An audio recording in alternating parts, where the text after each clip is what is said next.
दोस्तों, स्वागत है आप सबका मेरे चैनल नीता क्रिएशन में। जय श्री राम, जय हनुमान। जी हाँ दोस्तों, आज मैं आपको पवन पुत्र बजरंगबली जी के बारे में कुछ महत्वपूर्ण बातें बताऊंगी। सर्वप्रथम आप लोग जानते ही हैं कि इनका जन्म संसार में जो भी असंभव कार्य हैं उनको संभव करने के लिए ही हुआ है। इसीलिए जब भी आपके कोई ऐसे कार्य हों जो नहीं बन पा रहे हों, उनके बनाने के लिए आपको बजरंगबली जी की सेवा में जाना चाहिए। सच्चे मन से प्रार्थना करनी चाहिए। हनुमान चालीसा का 100 बार पाठ करना चाहिए। बजरंग बाण पढ़ना चाहिए। हनुमान अष्टक पढ़ना चाहिए। और सबसे महत्वपूर्ण, श्री रामचंद्र जी की स्तुति ज़रूर पढ़नी चाहिए, क्योंकि जब श्री राम प्रसन्न होंगे तो हनुमान अवश्य प्रसन्न होंगे और आपके सभी कार्यों को बना देंगे। जय श्री राम, जय हनुमान, जय बालाजी महाराज की।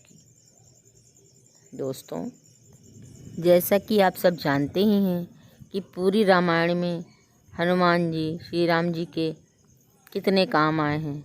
हर जगह जब से वो उनको मिले हैं, बचपन से लेकर बड़े तक, आगे सीता जी की खोज में, लक्ष्मण जी के प्राण बचाने में, समुद्र के पार जाने में, मुद्रिका उन तक पहुंचाने में और नागपाश से उनको छुड़ाने में, इस तरीके से बहुत सारे मौक़ों पर हनुमान जी ने श्री राम जी का काम बनाया है। वो भी उन्हीं की कृपा दृष्टि से हुआ है, उन्हीं के आशीर्वाद से बना है। जब लक्ष्मण जी को मेघनाथ ने प्राणदायिनी शक्ति मारी और लक्ष्मण जी मूर्छित हो गए तो राम जी बहुत परेशान हुए कि कैसे अब वो अयोध्या जाएंगे, कैसे माता को अपना मुख दिखाएंगे, क्या करेंगे। लक्ष्मण नहीं रहेगा तो राम भी नहीं रहेगा। इस तरह से वो बहुत प्रकार से विलाप करने लगे। तो हनुमान जी ने कहा कि मेरे होते हुए प्रभु ऐसा नहीं हो सकता। तब विभूषण जी से पूछा गया कि इसका कोई तो उपाय होगा। तब विभूषण जी ने उपाय बताया कि लंका में जो सुषेण वैद्य हैं वो अगर आकर लक्ष्मण जी की नाड़ी देखें और देख करके वो इसका कोई उपचार बताएं और वो उपचार हो जाए तो लक्ष्मण जी बच सकते हैं। हालांकि ये सब तो प्रभु की लीला थी, प्रभु चाहते तो कुछ भी कर सकते थे, मगर हनुमान जी का जो उनके परम प्रिय भक्त थे, उनका नाम जग में बढ़ाने के लिए, उनकी महिमा का गुणगान करने के लिए प्रभु ने ये मौका उनको दिया। तो सुषेण वैद्य जी को हनुमान जी लंका से ले आए, उनके घर सहित उठा लाए उनको। उसके बाद उन्होंने जो संजीवनी बूटी का उपाय बताया, उसके लिए बस एक दिन का समय था, रात भर के, दूसरे दिन सवेरे उनको लाना था। तो वो प्रभु कैसे लेकर आए, उस मौके पर एक छोटा सा भजन है, वो मैं आपको सुनाना चाहूँगी।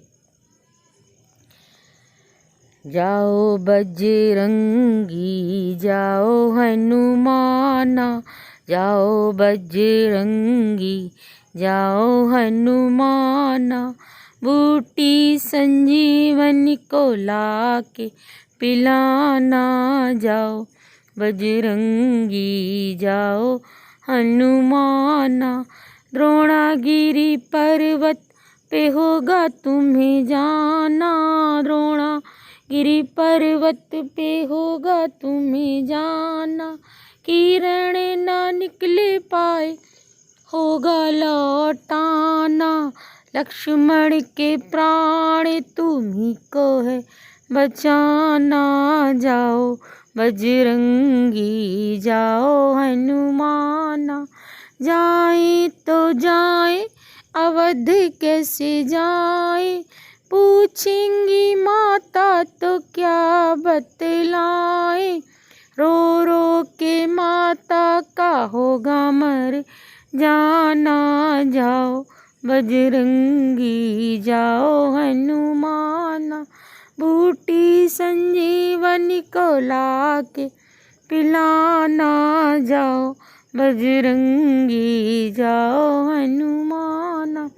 इस प्रकार से प्रभु पूरा द्रोणागिरी पर्वत उठा लाते हैं और सुषेण वैद्य उसमें से संजीवनी बूटी को पहचान कर लक्ष्मण जी का इलाज कर देते हैं और वो स्वस्थ हो जाते हैं।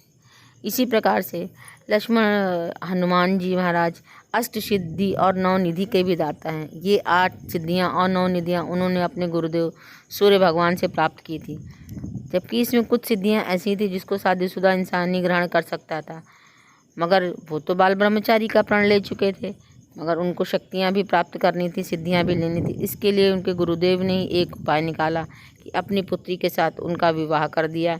सिर्फ विवाह की रस्म निभाई, कोई संबंध नहीं। और उनकी पुत्री ने विवाह करने के बाद तपस्या करने चली गई और उन्होंने सारी सिद्धियां प्राप्त कर ली।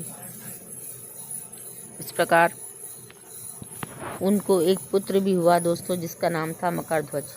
जब वो राम और लक्ष्मण को छुड़ाने पाताल लोक जा रहे थे तो समुद्र के रास्ते से होते हुए गए और उनके पसीने की एक बूंद जल में निवास करने वाली मछली के गर्भ में गई, जिससे मकरध्वज का जन्म हुआ। इस प्रकार बाल ब्रह्मचारी होते हुए भी दोस्तों उनका विवाह भी हुआ और उनके एक पुत्र भी हुआ, मगर सिर्फ एक कार्य के निमित्त हुआ, उसका कोई और मतलब नहीं था। दोस्तों तुलसी हनुमान जी को बहुत ही प्रिय होती है। तुलसी पत्र का भोग उनको लगाया जाता है, तुलसी की माला उनको चढ़ाई जाती है, जो कि प्रभु श्री राम को भी बहुत पसंद है। और उनके भोग में तुलसी दल सदैव अर्पित किया जाता है, जल में भी और नैवेद्य में भी। और बजरंगबली को बूंदी, बेसन के लड्डू, मालपुआ, खीर आदि सभी मीठी वस्तुएं बहुत पसंद हैं दोस्तों उनको, और फल भी उन्हें बहुत अच्छे लगते हैं। जैसा कि आप सब जानते हैं कि सूर्यदेव को वो बचपन में लाल फल समझकर खाने चले थे। दोस्तों ये तो हो गई उनके बचपन की बातें। अब आप सब जानते हैं कि मंगलवार और शनिवार इनका प्रिय दिन है और जेठ का महीना पूरा इनको समर्पित होता है और इनका प्रिय महीना होता है, जिसमें जगह जगह भक्त भंडारे करते हैं और अपनी श्रद्धा सामर्थ्य अनुसार सभी कुछ खिलाते हैं। गुड़ धनिया, पुआ, तहरी, खिचड़ी, खीर, पूड़ी, हलवा, छोला भटूरा और जिसकी जो भी श्रद्धा सामर्थ्य, पूड़ी, सब्जी, सभी कुछ अपनी अपनी श्रद्धा सामर्थ्य अनुसार खिलाते हैं। दोस्तों अगर आपको शनिदेव की कृपा प्राप्त करनी है, उनके बुरे प्रभाव से बचना है, तो नियमित रूप से आपको बजरंगबली की पूजा अर्चना करनी चाहिए। दोस्तों मंगलवार शनिवार तो उनका दिन है ही, इसके अलावा आपको नियमित रूप से उनकी पूजा करनी चाहिए। पीले सिंदूर का उनको तिलक लगाना चाहिए। पीले सिंदूर में चमेली का तेल मिलाकर उनका श्रृंगार करना चाहिए और पीले सिंदूर में देसी घी मिलाकर भी उनका श्रृंगार किया जाता है। दोस्तों उनको लाल और केसरिया चोला चढ़ाया जाता है। लाल फूल उन्हें बहुत पसंद आते हैं। गुलाब के फूलों की माला अर्पित करिए, गुलाब चढ़ाइए, गुड़हल चढ़ाइए, लाल कनेर चढ़ाइए दोस्तों। और चमेली के तेल में, जी हाँ दोस्तों, चमेली के तेल में कलावे की बत्ती बनाकर उसका दिया जलाइए उनके सामने 5 मंगलवार को जेठ के, तो आपकी कोई भी मनोकामना पूर्ण होती है। दोस्तों संकट के समय बजरंग बाण का आप पाठ करिए तो आपकी सभी बाधाएं दूर होती हैं। दोस्तों जिस पर प्रभु श्री राम की कृपा है तो उस पर हनुमान जी की भी कृपा है, और जिस पर हनुमान जी की कृपा है शनिदेव उसका कुछ भी बाल बाका नहीं कर सकते हैं। दोस्तों और शनिवार के दिन सरसों के तेल में 2 लौंग डाल करके आप बजरंगबली के सामने जलाइए और उनसे अपनी परेशानियों से बचने की प्रार्थना कीजिए। दोस्तों उनके 8 नामों का हमेशा स्मरण करते रहिए, जप करते रहिए और सच्ची श्रद्धा भक्ति से उनकी पूजा करिए, तो आपके सारे ही काम बन जाएंगे, कभी कोई समस्या आपको नहीं आएगी दोस्तों, क्योंकि सदैव सिया राम उनके सीने में विराजमान रहते हैं। और मैं बहुत सौभाग्यशाली हूँ कि मुझे प्रभु की काफ़ी सेवा करने का अवसर मिला है। दोस्तों ये तुलसी की माला है, तुलसी की माला से प्रभु श्री राम नाम का जप करते हैं। और जैसा कि आप सब जानते हैं कि प्रभु को संगीत, नृत्य, गायन सारी कलाओं का ज्ञान है, इसीलिए इनको नृत्य करके, गा के, नाच के रिझाना चाहिए। हर मंगल और शनिवार को सुंदरकांड का पाठ करना चाहिए, गाते बजाते हुए उनके भजनों का स्मरण करना चाहिए, प्रभु का नाम लेना चाहिए और अपनी गलतियों की क्षमा मांगनी चाहिए। दोस्तों सुंदरकांड में पूरा प्रभु के चरित्र से ही भरा हुआ है। इस प्रकार से प्रभु श्री राम और बजरंगबली आपके ऊपर सदा अपनी कृपा दृष्टि बनाए रखें, यही आशा करती हूँ। जय श्री राम, जय हनुमान।